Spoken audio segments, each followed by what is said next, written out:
GMP 입법 데이트의 이익선입니다. 환경 문제라든가 자연과의 상생에 관한 관심이 높아지면서 전 세계적으로 이 생명 존중에 대한 인식도 달라지고 있는 것 같습니다. 그런 맥락에서 오늘은 동물 복지와 관련된 두 가지 법안을 살펴보고자 하는데요. 먼저 동물보호법 개정안이고요.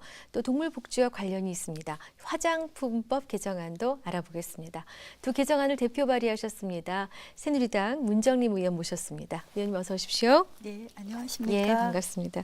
의원님 오늘 본론 들어가기 전에 이 전국적으로 이 메르스 전국이 아니라 뭔지 전 세계적으로 관심사가 됐는데 새누리당 메르스 비상대책특위 부위원장 겸 간사역을 맡고 계시니까요.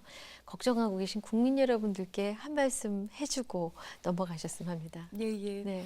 메르스가 이제 처음에 중동에서 이제 발견이 된 거는 2012년 4월이고요. 네. 세계보건기구가 인정한 이제 전염병으로서는 2012년 9월입니다. 네. 그래서 이제 첫 발병 이후에 3년 만에 세계보건기구가 인정한 중동 지역에서 발생한 전염병으로서 메르스로 인정한 이후 2년 반 만에 네. 국내에 첫 유입이 되었습니다. 네. 그러다 보니까 국내의 그 인식이 적어서 진단이 늦어진 측면이 있습니다. 또 네. 하나는 이제 환자 자체도 첫 확진 환자 자체도 중동에 다녀온 기왕력을 또 숨겼고요. 그러다 보니까 10일간의 4개 병의원을 전전하면서 중동에 다녀온 사실을 숨기고 또 네. 그러다 보니까 확인이 되지 않다 보니 확진이 너무 늦어졌습니다. 그래서 네. 확진이 늦어진 가운데 대량으로 환자가 발생을 했고 또 특정 병원에서 감염이 되다 보니까 네네. 국민의 우려가 너무 많아졌습니다. 네. 그런데 이제는 확진이 된 이후에는 보다 철저하게 격리 병상에서 관리하고 있기 때문에 네네. 특별한 기저질환으로 뭐 콩팥에 심한 질환이 있다든가 네. 뭐 심한 천식이 있다든가 그 노인성 질환을 앓고 있다든가 하는 특수한 경우에는 네. 생명에 지장은 없고요. 그런 분조차도 최선을 다해서 진료하고 있기 때문에 네. 조기에 확진할 수 있도록 협조하시고 또 격리에 참여하시고 또 치료받을 수 있도록 또 온 국민이 협조해서 슬기롭게 이겨나가야 된다 이렇게 생각하고 있습니다. 네, 그러니까 특별히 어떤 질환을 앓고 계신 분이 아니라면 우리가 예, 극복할 건강한 수 있다. 성인이라면 네. 사망하는 일 없이 네. 시기 안에 잘 치료하고 네. 건강하게 회복할 수 있다 이런 말씀을 드립니다. 네, 예. 아유 크게 도움이 되는 것 같습니다. 네. 자, 오늘 의원님께서 모신 이제 오늘 다뤄주실 내용이 동물복지에 관한 내용인데요. 그간 원래 의사로 활동을 하셨고 또 국회 보건복지위원회에서 일을 하셨기 때문에 복지에 관한 남다른 애정을 갖고 계신 것은 알고 있었습니다만 동물복지에 관심을 두시게 된 특별한 이유가 있으셨습니까? 네, 예. 제가 이제 의사 출신인데요. 네. 말씀하신 대로 재활의학 의사이자 재활의학 교수였습니다. 네. 재활의학은 이제 장애인을 주로 돌보는 학문인데 네. 그 중에도 저는 어린이 재활, 소아 재활을 담당했습니다. 네, 그러면 네. 뇌성마비, 또 언어 발달 장애, 지적 장애, 자폐증과 같은 발달 장애 아동을 많이 돌보게 되거든요. 네. 근데 발달 장애 아동들은 잘 걷지 못하고 또 손을 잘 쓰지 못하고 때로는 또 언어 표현이나 인지 기능이 낮아서 의사 표현을 못하기 때문에 네. 참 어려움이 많습니다. 네. 그러다 보니까 그 장애 아동을 돌보는 일은 생명과 인권을 지키는 일이다 이런 생각을 하게 됐고요. 네. 국회에 들어와서도 생명과 인권을 지키는 일에 앞장서겠다라는 마음가짐으로 3년 동안 일을 해왔습니다. 네. 그러면 인간의 생명과 인간의 권리인 인권만 중요하냐라는 생각을 하게 되는데요. 네. 제가 이제 장애 아동을 보다 보면 좀 말 못하고 표현 못하는 생명에 대해 관심을 많이 갖게 되거든요. 네네. 근데 저도 반려견을 키우는 또 입장에서 보면 네. 동물의 생명과 동물의 복지를 지키는 일, 인간의 고통을 줄이는 일과 동물의 고통을 줄이는 일이 다르지 않다라는 생각에서 동물 보호 관련 법안과 정책에 관심을 가져왔습니다. 그러셨군요. 네. 이번에 발의하시게 된 이 동물보호법 개정안 5월 20일에 발의를 하셨어요. 예, 이 입법 배경과 주요 내용을 더불어 말씀해 주십시오. 네. 최근에 발의한 동물보호법 개정안은 네. 동물보호법 개정안은 동물의 대여를 금지하는 것과 동물의 경품 제공을 금지하는 법안입니다. 네. 그간에 이제 제가 동물 보호에 관한 법 중에서는 그 동물의 생명을 상업적 목적으로 쓰지 않도록 네. 하는 일, 네. 또 불필요한 동물의 생명을 희생시키는 일이 없도록 하는 일에 앞장섰거든요. 그래서 네네. 그러한 면에서 뭐 화장품법 개정안 뭐 이런 것들을 냈는데요. 네네. 이번에 법안도 그와 다르지 않습니다. 네. 동물을 뭐 1박 2일 동안, 2박 3일 동안, 주말 동안에 이제 대여하는 업종이 생겼습니다. 예를 들면 뭐 강아지, 예. 들을 2박 3일 동안 노인이나 아니면 평소에 직장을 다니는 분들이 주말에 적적하니까 2, 3일 빌려준다 이런 어머. 것이거든요. 네. 5만 원, 7만 원. 근데 언뜻 보면 그게 의미가 있는 일 같지만 동물을 돈을 받고 대여를 한다는 일이 이제 물건처럼 대여를 한다는 것이 어떤가라는 부분을 또 생각해 볼 필요가 있고요. 네. 그분들이 동물을 지속적으로 기르지 못하고 빌리는 이유는 있거든요. 네. 동물을 지속적으로 먹이를 주고 놀아주고 관리할 수 있는 입장이 없기 안 때문에 되기 때문에 대여를 하는 것인데 네. 그 잠깐 동안 대여를 할 때도 그런 입장이 크게 다르지 않기 때문에 아. 의도는 좋으나 의도치 않게 동물의 생명이나 건강에 신체적, 정신적 스트레스나 피해를 줄 수 있다. 만약에 동물을 빌리려면 동물보호센터에 단기간 보호하는 네. 것들이 많이 있거든요. 네네. 유기견, 유기묘. 예, 그런 예. 것들을 이용하는 것이 오히려 생명 보호에도 맞고 잠깐 위탁해서 동물을 돌보는 의미가 더 있다 생각합니다. 그래서 대여업을 금지하자는 것이고요. 아예 금지하자. 예, 예, 예. 또 하나는 이제 동물의 경품 행위를 금지하자는 것인데요. 동물을 경품으로 주는 사례가 있습니까? 예를 들면 네. 뭐 이런 것은 제가 법에 금지한 것은 아니지만 네. 민속 소싸움 대회 그러면 이제 소를 경품으로 주거든요. 아, 근데 그런 예. 경우는 소를 경품으로 주더라도 돈으로 바꿔서 그 농가에 필요한 부분에 쓴다든지 이런 게 있어서 사실 그 부분은 좀 특수한 경우입니다. 오랫동안 네. 우리나라에서 해왔던. 근데 아주 특수한 경우를 제외하고는 네. 사실 장난감 가게에서도 경품으로 뭐 도마뱀을 준다, 뭐를 준다 이런 것들이 있거든요. 예. 그래서 한때는 뭐 미국에서도 그런 경우가 있었고 호주에서도 그런 경우가 있었지만 최근에는 이제 그런 것들의 풍조는 굉장히 없어져 가고 있고요. 네. 동물 대여업 같은 경우만 해도 2007년 미국 LA에서 생겨서 영국까지 건너갔지만 1년 만에 법으로 금지당하게 됐습니다. 그렇군요. 그것은 동물의 생명을 돈으로 주고받는 것이 적절치 않다라는 판단에서 그렇게 된 것이죠. 네. 사실 뭐 금붕어도 아니고 네. 참 특히나 반려견 같은 경우는 지능이 대단히 높고 충성도가 있어서 사람하고 정이 드는 그런 관계인데 네. 만약에 대여만을 전문으로 하는 개라면 얼마나 스트레스를 받을까 하는 네, 생각이 예. 문득 예. 들기는 합니다. 그러면은 그 해외에서 아까 미국에서도 2007년에 네, 예. 이게 업종으로 생겼었다는 말씀을 하셨는데 1년 만에 사라졌고요. 그럼 네, 예. 초기에는 조금 호응이 있었던 모양입니다. 네, 예. 어. 2007년에는 이제 LA에서 시작이 돼서 잘 되다 보니까 샌프란시스코 지점에도 생기고 세상에. 또 런던에도 지점을 두고 또 영국에서도 이제 그런 업종을 시작을 해서 네. 한 1년 정도 하게 됐는데 하다 네. 보니까 동물이 신체적으로도 정신적으로도 좋지 않았고 또 그 사람들 사이에도 생각하는 부분이 이제 철학이 좀 달라진 것이죠. 이래도 네. 되나 네. 이런 것들 때문에 전체적으로 금지하자는 여론이 생겨서 없어지게 됐습니다. 그야말로 전적으로 사람만을 위한 그런 업종이었군요. 예, 예, 네. 근데 그 사실 또 다른 각도에서 보자면은 이제 일부 대여업자들의 목소리를 빌리자면 이것이 이 1인 가구를 위한 사회 봉사의 측면이 있다. 그분들의 정서적인 외로움이라든가 이런 황폐함이라든가 이런 걸 달랠 수 있는 그런 긍정적인 기능이 있다라고 얘기를 하시고 또 동물을 제대로 분양받기 전에 키울 수 있는지 없는지를 가늠해 볼 수 있는 어떤 기관이다. 이렇게 또 얘기가 나오는 부분도 있는데요. 여기에 대한 의원님 의견은 어떤 네, 것입니까?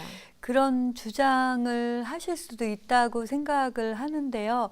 그게 이제 실제 반려동물을 키워본 분들이나 동물 보호를 이제 하고 있는 많은 동물 보호 단체에서는 네. 그렇지 않다고 얘기를 합니다. 아하. 이제 그런 주장을 하시는 분들은 실제 동물 대여업 하시는 분들의 주장인데요. 네. 지속적으로 키울 수 없기 때문에 네. 주말에 잠깐 빌려보는 것이 어떠냐. 또 잠깐 빌려서 애를 잘 돌보는 것이 낫지 샀다가 이게 유기해버리면 더 문제가 아니냐 이런 주장을 하시거든요. 네네. 근데 그런 목적이라면 실제 동물보호센터에 그 많은 유기견, 네네. 유기묘들이 있습니다. 예, 예. 예. 그 길을 잃어버린 아니면 주인으로부터 버림받은 개와 네네. 고양이가 많이 있는데요. 예. 그들이 일정 기간 동안 동물보호센터에 있다가 가정에 입양되거나 위탁받지 못하면 결국 안락사되거든요. 예. 네. 그래서 오히려 그런 동물을 단기간 네. 키우는 것이 더 낫고 다른 이 대치 방법이 있다는 겁니다. 네, 예. 네. 일단 그런 것 자체가 바람직하지 않지만 정말 필요하다면 대안으로서 그런 방법이 있다라고 예, 예, 얘기해 예, 주시는 예. 거죠. 네. 네. 네, 그 환자 치료에 이용되는 개가 있습니다. 네, 예. 노인분들이 계신 요양원에서 네, 예, 예. 치매를 예방할 네. 수 있거나 네. 또 긍정적인 네, 기운을 예, 주는 예. 또 장애인 보조견 같은 네. 그런 게 허용을 하지 않습니까? 네, 이런 네. 예를 들어서 일부 반려견 대업체에서는 형평에 어긋난다 이런 식으로 문제를 제기하는 모양인데 네, 예. 그 여기에 대해서는 어떤 말씀을 네, 예, 하고 싶으신지요? 그 이제 제가 반려견 대여 금지와 경품행위 금지를 했더니 네. 경품행위를 사실 업으로 삼는 사람은 없잖아요. 그렇죠. 어쩌다 이벤트로 하니까 별 말이 없는데 네. 대여업을 하시는 분은 지금 막 시작이 됐거든요. 네네. 그래서 이제 그런 말씀을 하십니다. 네. 그런데 장애인을 위한 치료견 네. 또 장애인을 위한 보조견은 네. 그분들이 꼭 필요한 부분이거든요. 이거는 네. 이제 대치 그 용 동물이나 네. 대치 상품이 없다는 거죠. 네, 네. 예를 들면 시각 장애인, 청각 장애인, 네. 또 지체 장애인들에게 길을 안내하는 장애인 보조견이나 네. 이런 것들은 현재로서는 대체할 수 있는 것이 없잖아요. 물론 네. 사람이 자원봉사자로 따라갈 수도 있고 네. 언젠가는 장애인을 안내하는 사람에 묻지않은 로봇이 생길 수도 있겠지만 네. 지금은 장애인 그러네요. 보조견이 대체할 수 있는 것이 아닌 것이죠. 그래서 동물을 사람을 위해서 이용하지 말자가 아니라 그 사람이 동물과 함께 할 수 있는 또 무조건 사람의 이기심만을 위해서 동물이 사용되지 않도록 하는 그런 생각을 갖고 최소한으로 이용하자는 것이고 그 동물을 돈을 주고 빌리는 것은 그런 경우가 맞지 않다는 것이죠. 네. 예. 앞으로 동물보호법 개정안을 처리하기 위해서 또 그 의견을 더 수렴할 네, 필요가 예. 네. 있어 보이는데요. 네. 처리 전망과 함께 앞으로 어떤 과정을 더 거쳐야 될지 궁금합니다. 예, 예. 그 동물보호법을 막상 제가 발의하면 네. 사람도 먹고 살기 힘든데 네. 인간의 복지도 중요한데 네. 동물의 생명권, 동물의 복지 이거 무슨 말이냐 네. 이렇게 의아해 하시는 분도 많았습니다. 네. 근데 지금은 많이 달라졌거든요. 네. 국회에서조차도 분위기가 많이 달라졌고요. 네. 무엇보다 많은 동물보호 단체가 있고요. 또 많은 젊은 대학생들, 여성들, 또 요즘은 뭐 남성들까지도 동물을 반려동물, 가족이라고 생각하는 거죠. 그래서 많은 관심을 가져주셔서 그 대여견, 네. 대여업종, 경품행위 이런 것들은 생명 존중 사상과 맞지 않다라는 것에 동의해 주십니다. 다만 그 동물 대여업에 대해서는 일부 그 업종을 시작한 업체 등에서 네. 문제가 있다 이런 것들을 뭐 블로그나 카페에 일부 올리는 것을 저도 봤습니다. 네. 근데 결국은 온 국민의 의식이 어느 쪽으로 갔느냐에 따랐다라고 생각을 합니다. 그래서 저는 국회와 또 국민을 또 설득하는 방법의 하나로 많은 언론에서 관심을 가져주실 때 인터뷰를 통해서 생명 존중을 위해서 필요하다라는 네. 부분을 계속 밝히고 있습니다. 네, 네. 좋은 결과가 있었으면 합니다. 네. 이제 두 번째 다룰 네, 내용도 예. 관련이 있는데요. 네. 이 화장품법 개정안 그 제안하시게 된 이유, 입법 취지와 더불어서 알려주십시오. 네, 예. 이번 화장품법 개정안은요.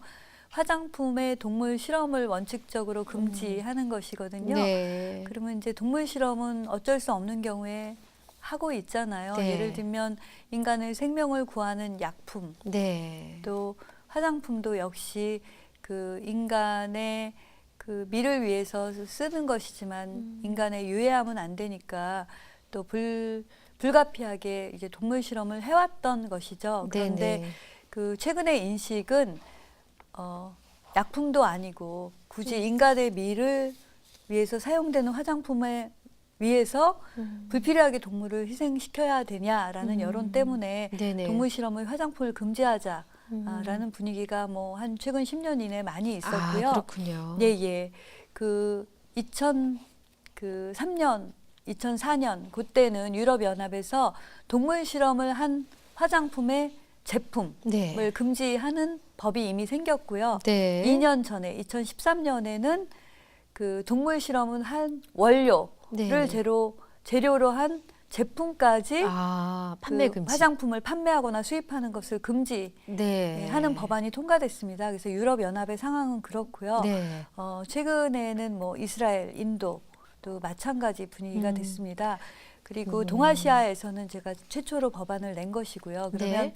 화장품의 동물 실험을 금지해도 되나 뭐 이런 의문을 제기하실 수가 있는데요. 네. 이미 대부분의 화장품은 동물 실험을 통해서 안전성이 확립된 원료라는 네. 것이고 아. 새로 개발된 원료에 한해서 동물 실험을 해야 될 경우가 있는데 그럴 때 이제 대체 시험이라는 것을 OECD에서는 권하고 있거든요. 네. 그래서 이제 OECD에서 권한 12개 대체 시험법이 있는데 제가 국회에 들어와서 식품의약품안전처에 그 예산과 인력 뭐 이런 것을 줘서 대체 시험을 많이 개발하도록 함께 노력했습니다. 그래서 대체 시험법이 이미 거의 개발이 끝났고요. 금년 네. 7월이면 다 완성이 됩니다. 그래서 그렇군요. 대체 시험을 통해서 할 수 있고 다만 중국같이 자국에서 동물 실험을 한 경우에만 수출이 되는 나라의 네. 수출용 화장품을 만들 때라든가 네. 자외선 차단제, 보존제, 색소제와 같이 위해성 평가를 위해서 부득이하게 동물 실험을 제한적으로 해야 되는 경우가 있습니다. 그래서 네네. 최소한의 예외 규정을 두고 나머지는 이제 원칙적으로 동물 시험을 금지하자라는 법안을 낸 것이죠. 그렇군요. 예. 뭐 세계적인 추세도 그렇고 우리의 인식도 바뀌는 와중인 것 같은데 정작 소비자 인식은 어떻습니까? 예, 예. 소비자들이 제가 이 법안을 발의했을 때 100만 서명 운동이 적힌 종이를 받았습니다. 네. 물론 이제 화장품 동물 실험을 하지 않는 화장품 회사, 동물 보호 단체 네네. 뭐 이런 것을 위주로 이제 서명을 받았지만요. 네. 그 이왕이면 동물 실험을 한 화장품과 동물 실험을 하지 않은 화장품이 있다면 어떤 것을 쓰겠느냐 했을 때 일반 소비자가 뭐 80% 이상이 동물 실험을 하지 않은 아하. 착한 화장품을 쓰는 착한 소비를 하겠다라고 하고 있습니다. 네. 그래서 소비자의 인식도 많이 달라졌다 이런 그렇군요. 말씀을 드립니다. 네. 이 화장품 개정안에 담긴 핵심 내용은 어떤 것입니까? 예, 예. 아까 말씀드린 대로 화장품의 동물 실험을 원칙적으로 금지한다라는 네. 것이고요. 화장품의 동물 실험을 원칙적으로 금지하는데 예외적인 경우를 최소한으로 둔다라는 네. 것이고요. 위반했을 예를 들면 예. 아, 위반을 예, 했을 예. 때. 위반했을 때는 이제 네. 과태료를 무는 것이죠. 사실 뭐 벌금이나 뭐 징역 이런 것도 있을 수가 있는데 네. 지금은 과태료를 무는 것만으로도 공지가 되거든요. 그렇군요. 그래서 온 국민이 과태료를 내야 된다는 사실도 알고 과태료를 낸 기업이라는 것을 아하. 비윤리적인 기업이다라고 생각하게끔 되는 것이죠. 그렇군요. 예. 이 처리 전망은 어떻게 보십니까? 예, 예. 그 화장품 동물 실험을 금지하는 조항을 만들자고 했을 때 국회에 제가 처음 들어왔던 3년 전에는 네. 복지부도 식약처도 화장품에서도 모두 다 의아해했습니다. 네. 되지 않는 일이다. 예. 그런데 3년 동안 대체 시험법을 꾸준히 개발하고 화장품 동물 실험 금지에 관한 토론회 간담회도 뭐 3차례 정도 네. 하고 모든 동물 보호 단체와 노력한 결과 지금은 복지부 식품의약품안전처 소관 부서까지도 이제 동의하는 분위기고요. 화장품 업계도 이 분위기에 함께 하겠다는 그런 네네. 답을 얻었기 때문에 네. 심의 과정에 이제 크게 문제는 없을 거다 이렇게 생각하고 있습니다. 네. 예. 좋은 결과가 있었으면 합니다. 약속된 시간이 거의 다 되어서 끝으로 짧게 네, 의원님 또 새로 추진 중인 입법 계획 있으십니까? 네, 예. 네. 아까 말씀드린 대로 이제 3년의 의정 활동을 보냈고 이제 1년이 남았는데요. 네. 생명과 인권을 지키는 착한 법을 만들겠다. 생명과 인권을 지키는 착한 정치인으로 남겠다라는 작은 소망이 있습니다. 네. 그렇기 때문에 동물 보호는 물론이고 인간의 생명을 구하는 몇 가지 법을 낸 것이 있거든요. 네. 심장과 뇌혈관 질환 관리법, 심뇌혈관 질환 관리법, 또 장애인의 또 생명과 건강을 지키는 장애인 보건법 이런 네. 것들을 발의한 것이 있거든요. 그래서 앞으로도 동물 보호를 위한 법, 또 국민의 생명을 구하는 법 이런 것들을 발의할 뿐만 아니라 이미 발의한 법들이 통과돼서 국민의 생명과 건강 또 인권을 지키는데 마지막으로 또 최선을 다하겠다 이런 희망을 갖고 있습니다. 네. 의원님 오늘 귀한 시간 내주셔서 감사했고요. 네. 또 좋은 내용 소개해 주셔서 고맙습니다. 네, 감사합니다. 예, 고맙습니다. 예. 입법데이트 오늘 새누리당 문정림 의원과 함께한 시간이었습니다. 시청해 주신 여러분 고맙습니다.